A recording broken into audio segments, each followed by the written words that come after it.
Hi YouTube, sorry it's been like 100 years since I've made a video.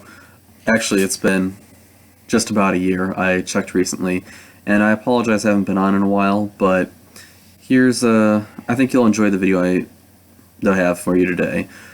So basically I've been playing StarCraft 2, and as anybody who knows me personally would be able to tell you it's my favorite game.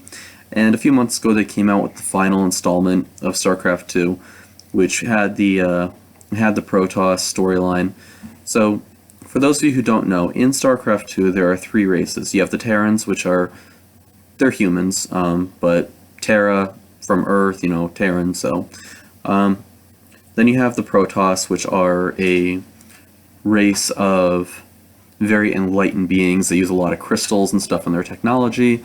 They're able to use gateways to travel between the stars instantaneously. And then you have the Zerg, which are like an insectoid race that they come out every unit in the Zerg race comes out of a hive. So they're very much the opposite of the Protoss. They're very much the antithesis of the Protoss, and they're meant to be that way. And so I wanted to make a video today because I was thinking, what would happen if you could take one of these races and bring it to Earth and use their technology for the good of humanity? So what if you could have the Hyperion, the Terran ship, and you could choose to bring that to Earth and use its technology, or you could use the Spear of Adun, the Protoss ship, or Kerrigan's Leviathan. These three ships are the main ships in the storyline in StarCraft 2. So if you could choose one of these ships and bring it to Earth and use their technology, which one would it be? Which one would have the most fruit for humanity? So with the Zerg, you could have revolution in biotechnology. They might be able to create biofuels that could take care of our dependence on fossil fuel, and also take care of a lot of the biological problems we have on Earth. For example, desertification, not enough food for everybody, not enough clean water. So there's a lot of problems I think the Zerg would be able to solve. So in addition to those problems we have, the Zerg would also have an unprecedented capability to terraform planets. So you look at Mars, you look at Venus, perhaps the Zerg could create organisms that could easily colonize these planets and make them more like Earth.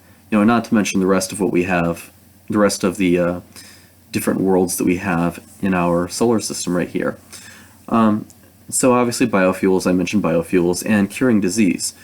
The Zerg, with their unprecedented knowledge of biology, they could easily cure cancer, AIDS, pretty much any of the contemporary diseases we have. Pretty much you name it, the Zerg should be able to cure it, because their ability to spin DNA is unprecedented of the different races in StarCraft 2. And, so the next possibility would be the Terrans. So you could have the Hyperion, which is from the first installment of StarCraft 2. Now, obviously, a lot of people would say, well, the Terrans, those are just humans, so they're not as advanced as the Protoss, they don't have the same biological capabilities as the Zerg. However, I do think the Terrans would have a certain advantage that the other races would not. The reason is their technology, because they are humans, they're the future version of us, their technology would, in theory, be the most compatible with our technology because they are humans. They use computers that are relatively similar to ours, so their computers might be able to integrate with ours, or by studying their computers we could do great leaps forward in advancing our computers. They would have an unprecedented ability to revolutionize industry.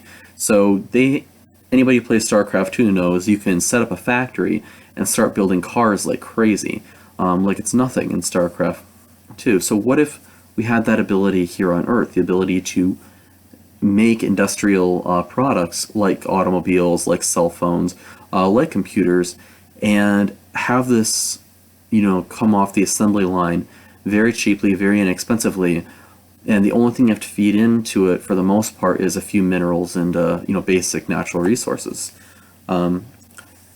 Also, all three of these races have ships, so obviously interstellar travel, whether it's Zerg, Terrans, and Protoss, is definitely a possibility because all three of these races have that technology. However, Terran ships are designed by humans for humans to be run by humans. So there's something that is, there's something that is designed for us. They're designed to be able to be piloted by humans, and the technology on these ships is designed to be able to be integrated with human technology. And so there's definitely a lot of advantages with Terrans, not limited to, but definitely including, the ability to create factories and technology that could revolutionize our industries. And so the third race is the Protoss, which would be represented by the Spear of Adun.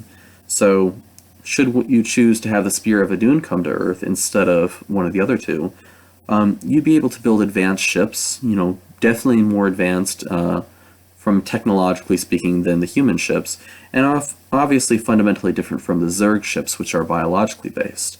Their robotics technology seems far superior to that of Terrans, and they also have the ability to build stargates to transfer individuals and say ships between worlds instantaneously. So should we decide to colonize Mars or colonize other planets within our solar system, for example, or in nearby solar systems, you would take a Protoss ship and be able to build a stargate right there. You build a stargate on Earth as well, and you hook up these two stargates together and you can instantaneously go back and forth. So colonizing Mars would be, once you set up the stargates, it would be as easy as walking down the street, at least from the perspective of getting the technology from one place to another. And so that is definitely a tantalizing possibility in my opinion. I think that is one of the biggest advantages of the Protoss. You have the robotics technology, obviously, and you have basically sentient androids in the Protoss armies. However, I think that those stargates, I think those would be the biggest advantage, because you could take an overpopulated planet and send our populations throughout the galaxy. And so obviously, all of these races have a lot of advantages. But now, the other thing to consider is the risks. Each of these three races has their own risk, including the Terrans. Now obviously we would think, oh well, you're bringing the Terrans to Earth, they're humans, they're not going to want to fight with us.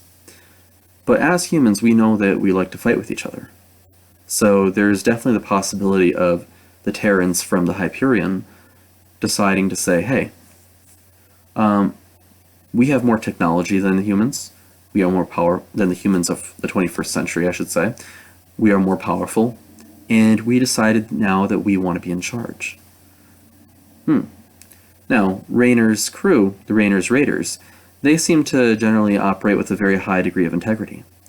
But without Jim Raynor around, and possibly without his second-hand man Matt around, would the rest of his crew feel the same way?